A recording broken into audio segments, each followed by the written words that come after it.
Hello folks, good evening and welcome to another date on Journalist Hangout. I'm Citizen Jones Hussein. Today on the program, police recover 2,752 of, I should say 53 illegal firearms in 13 states. As the Ekiti governorship election looms, INEC vows to prevent election day vote buying, and later on, Barcelona and Manchester City suffer humiliating UEFA Champions League elimination. I'm hanging out with Babajide Kolade-Otitoju. Jide, welcome. Good evening. We also have here Wahid Bakari. Why, I greet you. Welcome. Okay then, we are ready for the trip. I hope you are.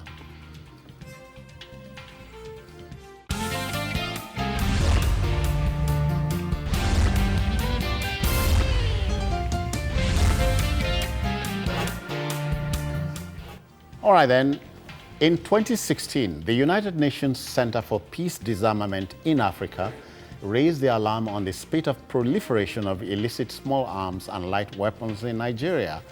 This conservative figure was then put at 360 million, which many dismissed as lacking in accurate statistical data. Today, we know better. Force Headquarters Joint Task Team led by DIG Joshak Habila has recovered some 2,753 illegal firearms from 13 states. Now, are there any more doubting Thomases? Jide? I am. The committee or the task force that I constituted, sequel to the IGP's directive, really worked assiduously to ensure that what we are witnessing today is possible. And as such, the number of rifles recovered or surrendered by some individuals are 37. Then pistols, we have 23. Cartridges, we have 127. 0.6 mm live ammunition, we have 309. Then 0.3 mm live ammunition, we have 86 rounds. Then there is one specially constructed magnum bow that uses arrow. It is my pleasure today to tell other members of the public, particularly those of them from Kano or residing in Kano, that are yet to relinquish illegally acquired arms or prohibited firearms to do so without further delay. And that's the Commissioner of Police, Kaduna State. Kano. Gentlemen, as I said... Kano. Kano, I beg your pardon, Kano. The doubts have been removed. The country has so many weapons, illegal weapons, here and there and there. Yeah, there's every reason to believe that there is so much unrecovered. When I look at the figures from Lagos, 200 illegal arms, I believe there is Were you flattered? A lot more. The police need to do more work. I'm happy that the IG has extended the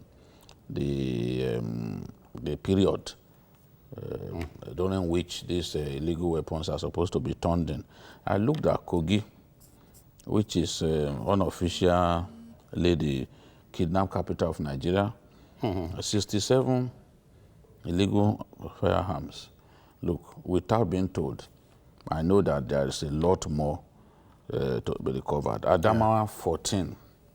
Adamawa, Boko Haram is active in Madagali, Mechika area. It means that, look, if they've recovered only 14, there's a lot of work to do. You want to even talk about River State, which has turned in reported 140. 140. I can't believe there is only 140 that has come in from Rivers. With all the cult groups and militants that politicians are using, some of them are even better armed than the Nigerian forces. My suspicion is that these guys, including even Abia, where 1,380 illegal weapons the have been, highest. Yes, is the highest. I believe that a good number of people are still keeping their weapons because they intend to use those weapons during the election or in the weeks or months leading to elections. I believe that this has to be sustained. There shouldn't even be a time ceiling. There should just be a continuous exercise. The mopup has to continue until we get rid of these weapons in circulation. Wahid, it took steady steps for us to get here. So it started from humble beginnings. And when the cry came, as I said in my intro, the United Nations raised the alarm in 2016.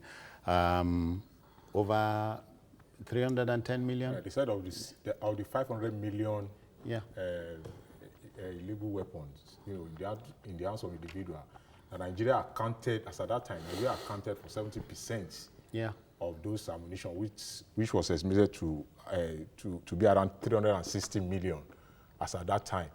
And a lot of Nigerians did raise the alarm that it was alarming, that it was high, But it is difficult to dispute that, going by the scale of violence that we now experience almost on a daily basis in Nigeria. That means that those weapons are about double our population, the size of the population. Although there will be exaggeration there, because if you look at it, there is hardly any day, starting from the beginning of the year, starting from January 1, there is no day that people are not being killed in Nigeria. It's either 5, 10, it has become a daily routine, and people who perpetrate this act, they use weapons to do it. Look at the massive robbery that took place in Ofa last week.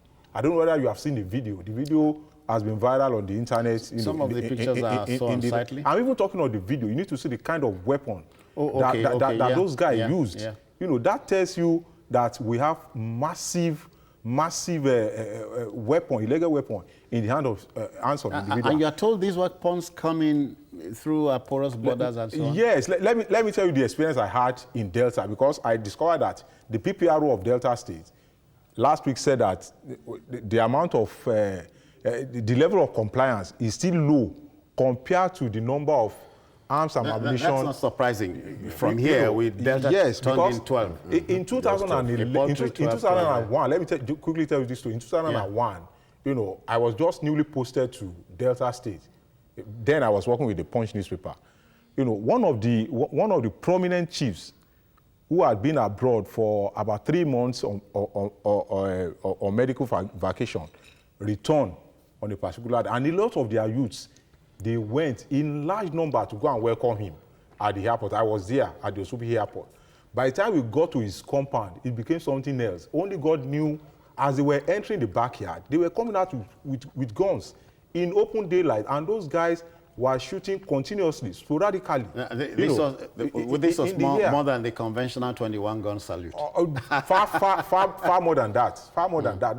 That tells you that any place that you have militancy, terrorism, any place that terrorism thrives, militancy, kidnapping, of course, you can't tell me that you don't have a lot of weapons. And this is not difficult to understand, Jide, because we hear that, especially in the creeks, when crude is stolen, the exchange is guns and other light weapons. Yes, that's. I was going to say that we shouldn't just busy ourselves retrieving this illegal arms and ammunition from people who do not, by law, have to carry them. But we must identify the avenues through which they are getting into our country. On the high seas, the big-time oil bunkers sell stolen crude and take guns from white people. It's very common in the Niger Delta area.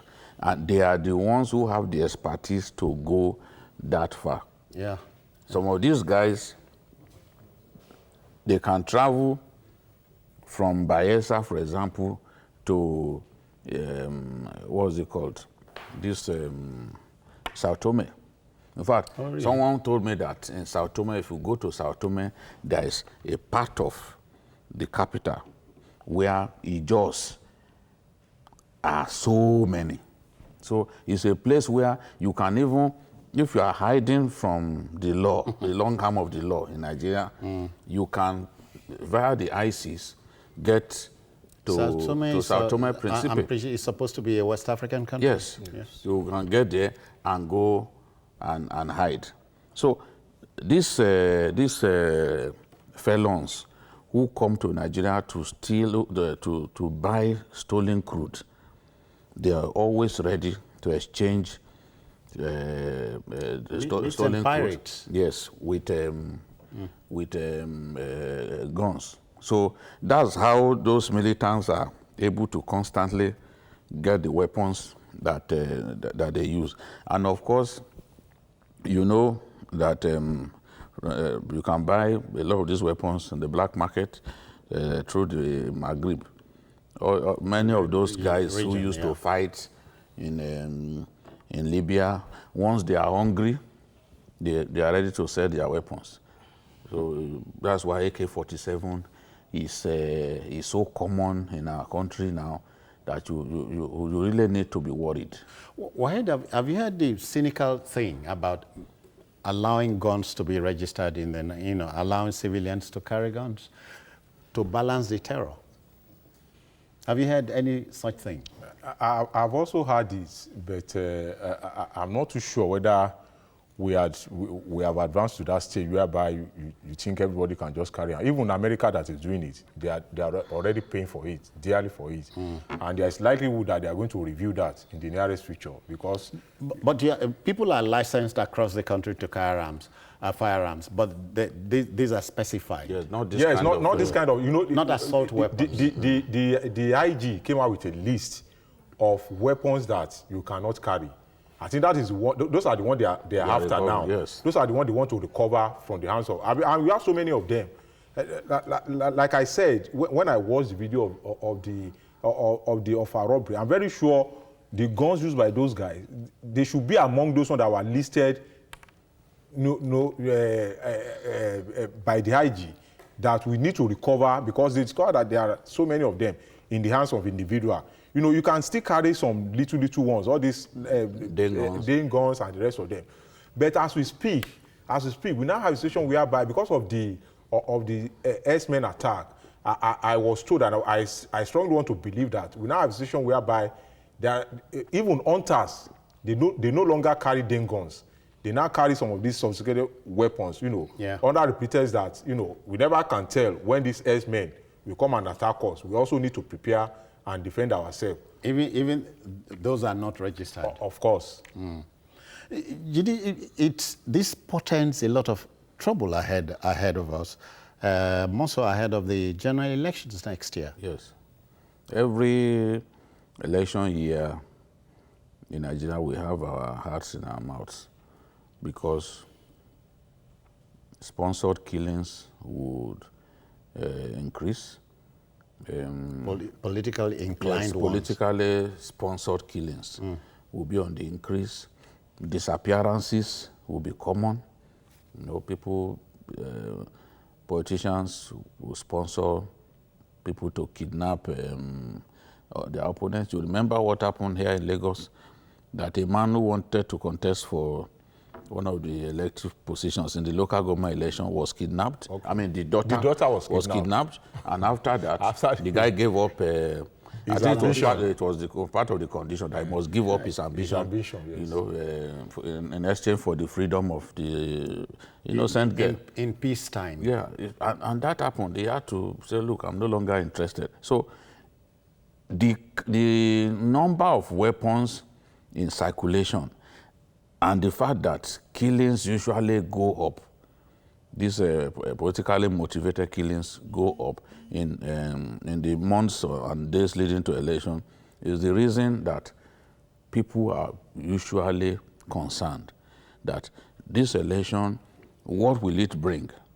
I remember the last time even the ICC was concerned that, look, something had to be done about hate speeches in Nigeria, because these hate speeches lead to violence.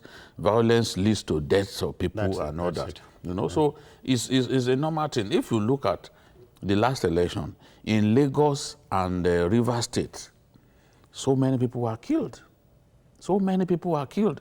Party supporters, supporters of rival candidates will clash, and it will lead to bloodshed and all that. And when you see some of what is already building up in some flashpoints, in some states that you could actually describe maybe battleground states, or where there is evident crisis or disagreement between political heavyweights, you can tell yourself, you can predict that in the weeks leading to the election, in the days leading to the elections, lives will be lost unless the police move in quickly, disarm political thugs that these politicians buy weapons for. The favored weapon of the Nigerian politician, the favored assault weapon, is not. I've not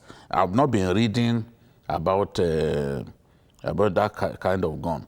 That gun is usually they get it licensed to hunt for partridges and all that. Okay. But these days, politicians actually buy them in abundance. You remember, they were the weapons seized at the airport some time ago.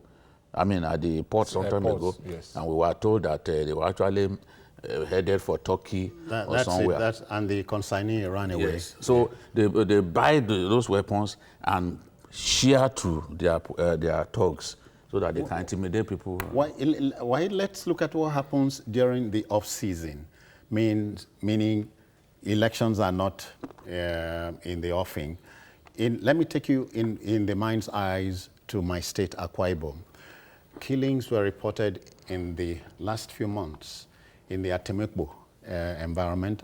I hear the military had to be deployed to the area. These were suspected cult gangs. What do I mean? These guns are with these supposed party thugs, and they get to the off-season, nothing to do, and so on, and they are low on cash, and so they go on unleashing mayhem.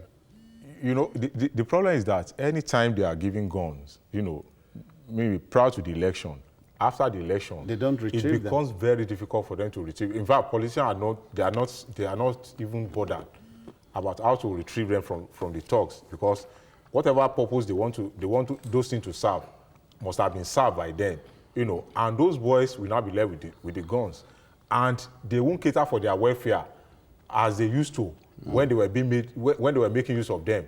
So it becomes, since I don't have any other thing to do and I have a gun, they become terror. You discover that immediately after election, you just watch it. If you take your mind back to all the elections we have had, 3 months after the election, you discover that robbery and all this violence thing will rise again. You know, it will rise because after waiting for a while, thinking that the politician, after they have been paid, they have been paid, you know, and the politician will say, "Oh, you have been paid. We don't have any business with you any longer." Yeah. And those will become useless. They become idle. And there is this saying that an idle hand is devil's workshop. Yeah. So automatically, since they have that weapon, they will now make use of it. It's either as armed robbers or as kidnappers, because they know that the average person, you know, they will instill fear in the average person once they point. Just the other day, a guy was arrested. All along, there were 3 of them in the gang. All along, they have been using toy gun to rob people, you know, in traffic. And one of them was caught before it now led them to where the other 2 are. You know, I think that's the major problem. Once they cannot recover it, they make use of the gun. So the proliferation is real, and so there's no, you don't wish it away. It is real. And I'm worried that the favorite gun of the Nigerian politician, which is the pump action, they are not being recovered from people. Pump action is the favorite weapon that the Nigerian politician buys for his thugs. So if what we are seeing clearly now, those pump action rifles are not among these weapons being recovered. It shows that they are hiding them and keeping them for the election. Otherwise, what are we talking about? Yeah. I have a Pastor Joseph from Ogun State. He's here now. Good evening. Good evening, sir. Yes, sir. Welcome. Thank you. I want to specially thank Babajide for the good work he's doing. I've been listening to him, watching this journalist hangout almost every day. All his comments, his decision, the way he sees issue being raised on every discussion shows that he really loves Nigeria. It's not like some biased supporters that will hide the truth. Yeah. When it comes to anybody, he just hits it at the head. Yeah, but Pastor Gide is enamored of things like this. Let me go to my contribution. Go on, yeah. Now, this recovery of arms, very good. But we will be very happy when the arms are recovered from the most deadliest people in this country. If you know them. Yes, Pastor, if you know them. Okay. Yes, man. Because if we recover from these people now, without recovering from them, very soon, don't be surprised that those states will be attacked by herdsmen. Don't be surprised. Thank God you. bless Nigeria. I think, thank God you never said that was a prophecy. I think we need to add that the Commissioner of Police in Katsina State paraded guns that he told the world that he seized from Fulani headsmen. His exact words. He said, we seized these guns from Fulani, AK-47 rifles. We seized from Fulani headsmen, and we told them that they have no right to carry that caliber of as headsmen. A gun as headsmen. So he said it. Were they arrested? No, he just seized those weapons. So they didn't tell us that he arrested them. Maybe they had not committed any crime. It's a relevant question. But the president said whoever has that caliber of weapon should be arrested. Should be arrested Yes. and prosecuted. He didn't even say that they must be found to have killed people. Yes, but it's illegal to hold those He also weapons. appealed to the judiciary that if they are brought to the court, the process expedite action on it and make sure that justice is given.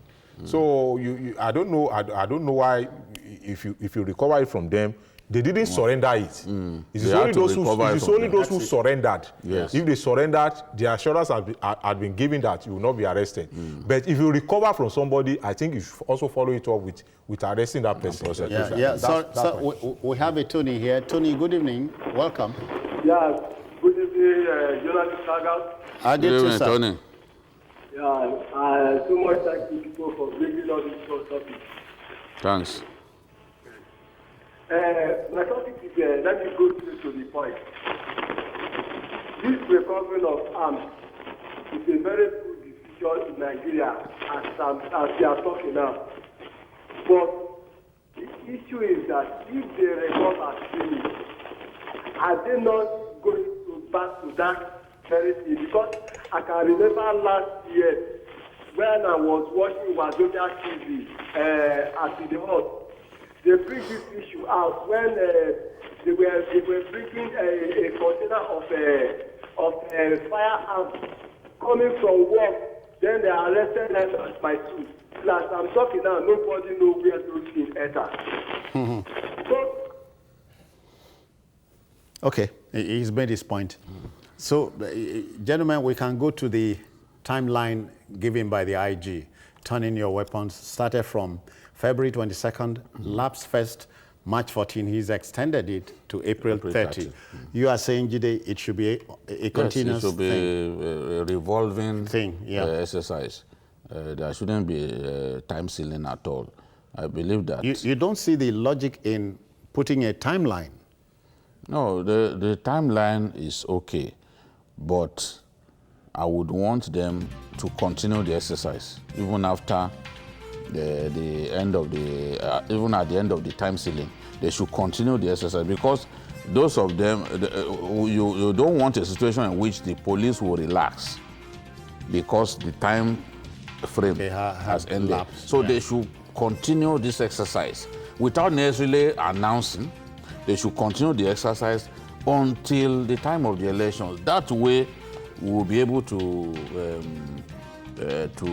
sit back and tell ourselves that we have sufficiently mopped up a significant portion of the weapons in circulation. Okay then, let the debate continue, whether there should be a timeline or not for turning in illegal weapons. But the doubt has been removed. There is a proliferation of dangerous weapons around the country. You better believe it.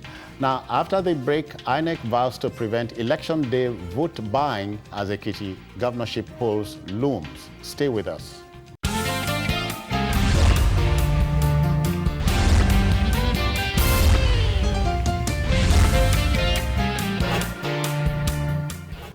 Okay then, let's talk politics.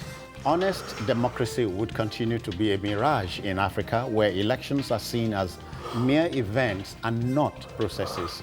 The most endangered leg in the democratic chain is the electoral umpire, which is open to the vagaries of the warped system. So ahead of the July 14 governorship election in Ekiti State, the INEC is burying its fangs. It says election day monetization is a no-no. We've heard this before. Yes. We've heard this before. Well, I've been asking myself how INEC intends to do this and whether its plans can actually work. INEC itself is part of the whole corruption of our electioneering process.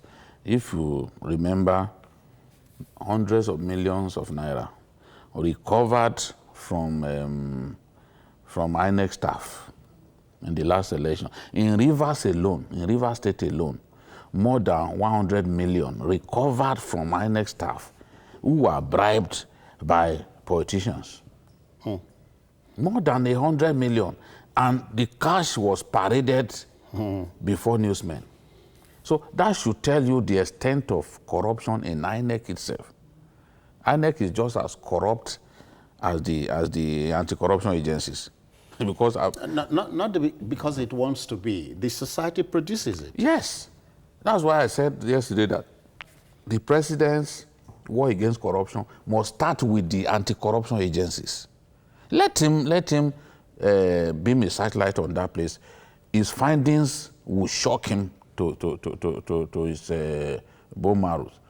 Now, in INEC, the staff working in the IT department and other categories of staff, they make hefty money from politicians. So I'm hearing INEC saying now that they are going to work with the police to stop monetization of elections, that they discovered that in Edo and Ondo and Anambra, that people were paid 5,000 naira to vote for some candidates. They actually paid people more than that in Ondo State. Because what were they saying? In some cases, they will give you the money and then a piece of clothing. Okay. Ankara. They will now say, Dibo fun wa ko sebe. Vote for us and cook your stew. So people were taking the money and the parties were struggling to trump one another. So if you give 5,000 naira, the other party will come and give 10. And they did it in such a way because they were also saying that, INEC is also saying that they will station policemen. Because the CP was even saying, the CP in Kano, for example, was saying that, is it Kano? I can't remember the state now. Was saying that they will put 4 policemen per. Abdullahi Chafe. Chafe, that they will put 4 policemen per unit. It is against the electoral law. The policemen are supposed to be positioned a bit far away. 300 meters. Not less than 100 meters to the polling unit. Yeah. Because you can't be scaring people who have come to vote. Yeah. Elections are not treated like this in other lands. Elections are seen as a carnival, where every 4 years people in manifest joy will come and vote and exercise the power that they have. Yes, not that people will come and, in any case, those policemen that you are talking about, what if they connive? the politicians. Because he is saying that politicians always bring those monies in their cars, so they are going to make sure that cars don't get close to polling units. He cannot work. He cannot work because at the end of the day, the policeman and the INEC staff who is supposed to work with the police to ensure that politicians don't get money close to voting centers, they are going to look away. We've seen videos of even soldiers in Rivers State getting involved in the election, joining politicians in vote rigging. Yeah. So the thing is, how do we? Is the practicability of what they are saying that I really don't get. I don't know how they intend to do it. Don't forget this saying that ours is a nascent democracy. So after almost 20 years. No, it's all right. It's all right. It's a slow process. Wahid, but for me, electoral corruption is the most pervasive. Until we kill that, the police may be planning anything, the most sophisticated anti-corruption things for election day, but stealing a people's mandate is the most pervasive, if you ask me.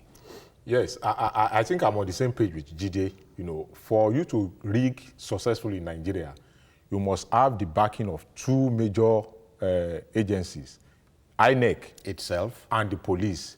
Once you have the support, it is as good as, it is very easy.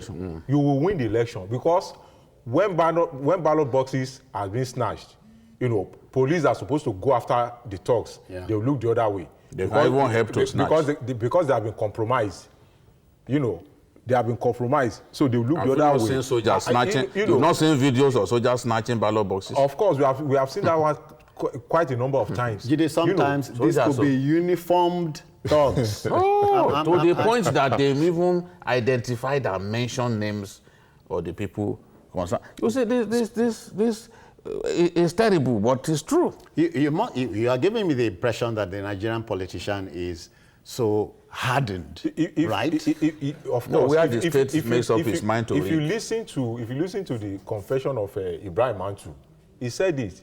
This is somebody who confessed that he had been involved in with INEC, you know, for the past 40 years. You know, they have once you have the support of INEC and the police, they don't do. That is why you discover that anytime election is anytime election it's a tested rigor.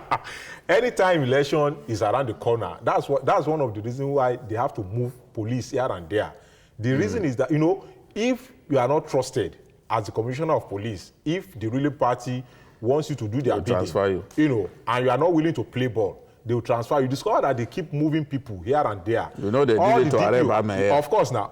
They even retired. Even the DPOs, there is a way they will transfer all the DPOs. All of them, there is a way they settle them. You know, if I were to be INEC, I think what should concern them most is to continue to do voters' education.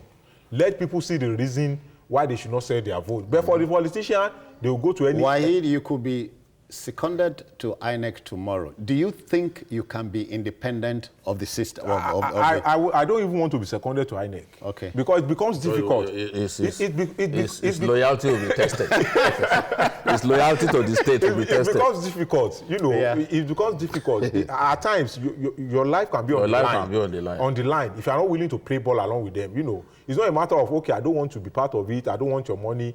Let's have free and fair election. They will say, okay, you are the one that want to be a good Nigeria. They can go after you. So it's a risk. So what you are saying is it is pretty difficult not to be compromised. Is that what you are saying? You see, the Nigerian politicians have impoverished the Nigerian people by the level of misrule that we have witnessed over the years. And the people already impoverished do not have the moral standing to reject this Greek all gift. kinds of offerings on election day. So already people who do not know where their next meal will come from, they tell themselves, let's go and vote. Maybe we'll find someone who will give us money. Look, when I was in Kano, as a young reporter working in Kano, on election day, I've seen people put leaves on their heads. Leaves, so, you know, when you put leaves on your head, what you are saying is that you are for sale.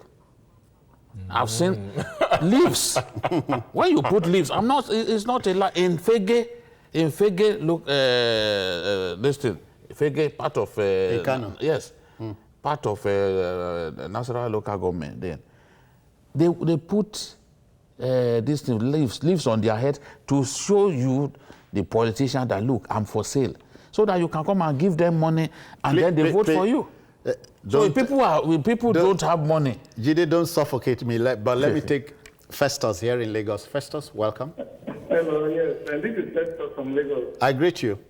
I want to criticize Jide small. Make it big if you can. Go on. Yes, yes. The thing is that Jide, you are fond of criticizing APC.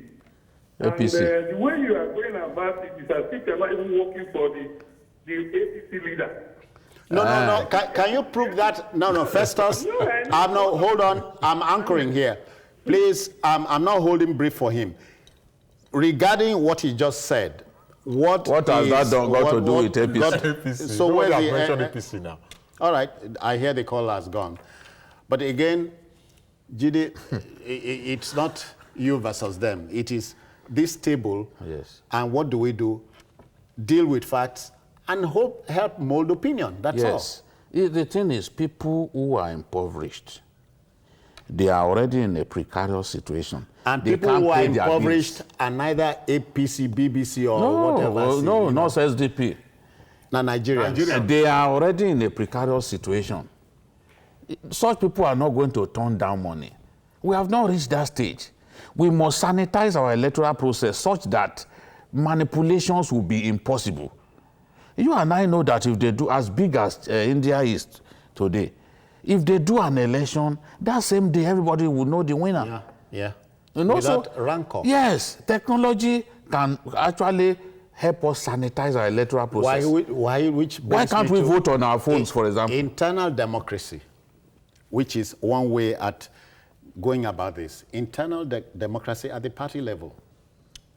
Well, I think they should also start from there too. A situation whereby some individual will impose a particular candidate on the rest member of the party. We have seen a situation whereby people won. It happened in Lagos. Where people won primaries only for the name to be changed at INEC. It's caused a lot of commotion during the last local government election. It happened across the states. People that have been declared as the winner, they had their name changed. So what sort of legacy are you leaving behind? Those who are doing that one at our own party level, they will go to any extent to do it at the national election. That's why I said, if I were to be INEC chairman, I will concentrate more on continuous voters education. Let people realize the fact that, if you are selling your vote, you are selling your future. It's like an investment. And like all investors, the primary aim is for you to recoup your investment first and possibly look for profit, which is what politicians are doing. If you have been paid, you have been paid. You don't have any moral justification to come back to the same politician that paid you before you voted for him or her to ask how you are being governed. Yeah. Jide, in taking this home, you talked about the security agencies and so on. Earlier on, you mentioned something that's relative to this. The president should look at anti-corruption agencies. You don't think anti-corruption agencies have a part to play here? In electoral offenses and so on. I'm saying that anti-corruption agencies themselves need to be sanitized. There is a big need. So who polices them? They have to set up a committee that will do that. Whichever way they want to do that, they need to do it because there is an urgent need for it. I've seen politicians say, look, who will sanitize these ones? Because these guys are not saints. So there is a need to look at. This is an anti-corruption agency or agencies that we inherited from past governments that we had reason to complain about. So who has been looking at them and even finding out whether they are doing things, the right way? Remember what I said the other day, that even compliance issues, they are defaulting. Yeah. These are normal things. And what then are you let's say- spending? then How you hear- are you spending? How much are you spending? And we have You are enough- not even open. We have enough law to take care of all these Yes, things. you are not Let's- even letting people know how much you are spending. And then you are not hear showing silly transparency. things like now only him. So that now is the lead thing. them. But I know that the corruption in our electoral system will ultimately address it, but it will take some time. With what INEC is saying, they organize more than 200 elections, and it's only about maybe less than 30 or so Said 28 cases nullified. nullified. It shows that we are striving towards It can perfection. be done. You know, because when people agree that the process is transparent, they will see no reason to go to court. Let them continue along this line. Someday, our elections will become perfect. And for that matter, the ballot will become the sole determinant of election outcomes. Yes. Well, that's it. Again, the debate must continue. Next up would be the UEFA Champions League. We'll take you there very shortly.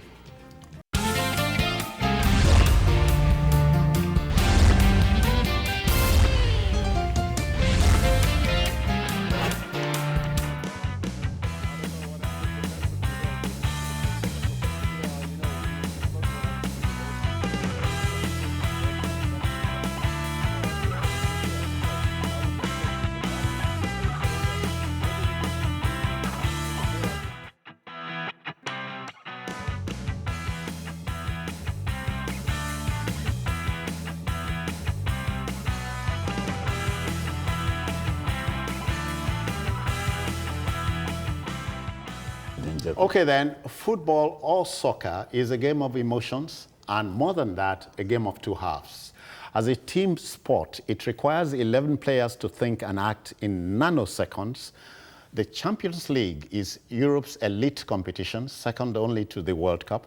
Without prejudice to the outstanding last two quarterfinal games of this evening, we dare say that both mighty Barcelona of Spain and impressionistic Manchester City of England took many things for granted, Jide.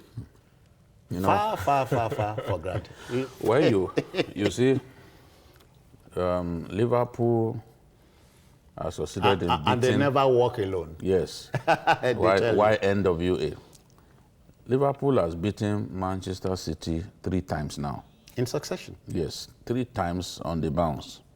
And that should really tell you that the coach, your club, has the tactics to deliver victory against Manchester City any day. Back even in days at Germany, when he was coach of Dortmund, he used to beat Pep Guardiola, and he has continued along that line. I was thinking that having scored the first goal within the first 5 minutes of the game, that they would be able to get another goal before the end of the first half and then put so much panic in the hearts of the Liverpool defense. But they couldn't add another goal. And after the first half, the complexion of the game changed, and the Liverpool boys, who were really on the ropes during the first half, began to grow in confidence. And when you are looking for goals desperately, you are taking risk. So the opponent can hit you from a counter-attack and eventually even defeat you. And that's what happened in that match, because ultimately Liverpool was able to come away from that stadium, the Etihad Stadium, with a win. Many people were not expecting it. Wahid, I'm sure you could have betted that Mo Salah was going to score. Of course, I knew that he was going to score. You know, and that's the beauty of any side that plays attacking football. You know, and you also know how to take care of your back. You know, you have everything to throw up front. I knew that once Salah play, unless we tie his leg, there's no way. And if you look at Salah yesterday, he wasn't fit. He wasn't fit. You know, it was a psychological thing. I watched it in the office yesterday with my friend who is also the sports editor, Kunle Salami, and you know, he said the coach shouldn't have brought him in that he should have waited till second half because of his level of fitness. Yeah. And I told him, I said, no. You know, his presence alone, psychological. his presence alone is enough to do Yeah. a sort of psychological damage. Because see somebody that has consistently scored, like Jide said, this is the third defeat, you know, back to back. And on each occasion, he scored. The same set of people kept scoring, many goals. you know, against them. Wide quickly, tiki-taka has its drawbacks. Of course. Tap, tap. So it takes us to Barcelona, Jide. Yeah. Did you see that coming? I didn't see it coming. I was thinking that, okay, maybe 1-0 or even a draw. You know, Barcelona has had an excellent season in the La Liga. They are yet to lose a game. They came close to losing to Sevilla. But 2-0 down, Messi, they brought Messi in, and Messi secured a draw for Barcelona. And their goalkeeper, in terms of saves, is probably the best in Europe now because statistics don't lie. Saves, all kinds of saves. Ter Stegen is ahead of other goalkeepers. So what does that tell you, Jide? That the defense line is a little It's suspect. It's suspect. So it. coaches who use data would know that, look, this Barcelona defense is suspect, and if we work harder, we may be able to crack this defense. So yesterday, the coach of Barcelona didn't make any change until the 81st minute. He should have brought on Andres Gomez. Should have come on for Iniesta, because Iniesta was not in the game, but he waited on the 81st minute to bring in Andres Gomes. So by that time, it was too late. They didn't control the game, and Messi also played probably his worst game in a Barcelona shirt, because even the ESPN scored him 4/10. Messi is used to controlling games, ruling games. But yesterday, Messi was a passenger. He could not affect the game in any way. They were overpowered. Wahid, if you watch where I was watching, you would have thrown a punch or two when somebody insisted Messi was not fielded. I said, no. But it was a game of two coaches. Of course. So what do you think the Roma coach did? I think I also want to take us back to the first leg. You remember that of the 4 goals scored by Barcelona, two are own goals. Yeah. You know, that could have also given the Romans team a sort of confidence that, look, even not because of the silly mistake made by 2 of our defenders, maybe the match would have ended at 2-1. And you know that in every match, away goal is very vital. Oh, yes, which was eventually what helped them yesterday. And it was an opportunity for Manolas and De Rossi, who also scored 2 own goals, to also redeem their image, because they scored the second and the third goal, respectively. Goal, yeah. So it will be a night to remember for a long time. A lot of people lost quite a lot of money, you know, because for me as a football fan, I did not even bother to watch Barcelona versus the assumption was that many of us were. The assumption was Barcelona were. Many of us were watching. It was sentimental favorites. No, I was oscillating. Yes. And because of the pedigree, you know, this is a team. You will not expect this that is a team that has one of the best players we have ever seen in the world. This tells you in football or soccer, only goals win matches. Yes, and no team should be written off before a match. This same Roma team, I remember some years back, after narrowly beating Manchester United at home, they came to Old Trafford. They were doing all the playing. Yeah, they were beaten 7-1 by Manchester United. So in football, it is not over until it is over. When it was 2-0 and one of our guys in the newsroom, Pablo, told us, oh, Barcelona is losing, it's 2-0 now. They may get a third goal. Which is the backbreaker. Yes, by the time, because with third goal, it will not be 4-4, then they will use the away goals rule. By the time you checked again, it was 3-0. And they defended stoutly. And the irony, Barcelona needed just one odd goal. Yes, they needed. You see, when you score that goal, the opponent will be deflated. Yesterday, the moment Liverpool got that equalizer. The moment Liverpool got that equalizer, you could see it on the faces of the Man City player, because at that point they will now need to score 5. Okay. You don't need to score 5 because there was 3 in the first leg, and then so this one. You need to double the one that has been scored. So which means you need 5. So they were deflated. They lost hope immediately. In 15 seconds, Juventus, Real Madrid. This evening. Anything can happen, but it won't happen. It won't happen this night with Ronaldo. And you know, in their own case, they won away, so it means that for Juventus to turn the table against them, they have to score 4 goals. It's practically impossible. Last year they did it. It's practically impossible. Home and away. Ronaldo will do the magic. He won't fail us. Jide, what's yes, I don't. Ronaldo is a fantastic player. That's why I named my son after him in 2006. You know, at the time I named my son after him, he had not won a single award. But I saw the potential in him. So I expect him. You are waiting to name him Messi. He's a fantastic. Ronaldo is a fantastic human specimen. I expect him to do the magic. Quickly, the other one. Come on. Bayern Munich. Bayern defeated Sevilla 2-1 in the first leg. So, and they are going to the Alliance Arena, which is the home of Bayern Munich. Anything can happen. It's a fantastic. I don't expect any upset. Okay. If they can win, you know, the Germans, they concentrate for 90 minutes. If they can win the first leg in enemy territory, I don't see what Sevilla can do. Okay, I hear we must pack it all in. But let me thank you, folks, for coming. Babajide Kolade-Otitoju, many thanks for your time. Thank you. And Wahid Bakari, I thank you too. It's my pleasure. Well, as we say here, keep shooting and scoring, and may the great force be with all of you. Join us for another edition tomorrow, but watch a repeat broadcast of this one at 11, and also watch Journalist Hangout on other platforms showing on the screen now, and on YouTube at youtube.com/TVC News Nigeria. Our feedback channel remains Journalist Hangout at tvcnews.tv. I am Citizen Jones Hussein. Bye-bye now. Take care.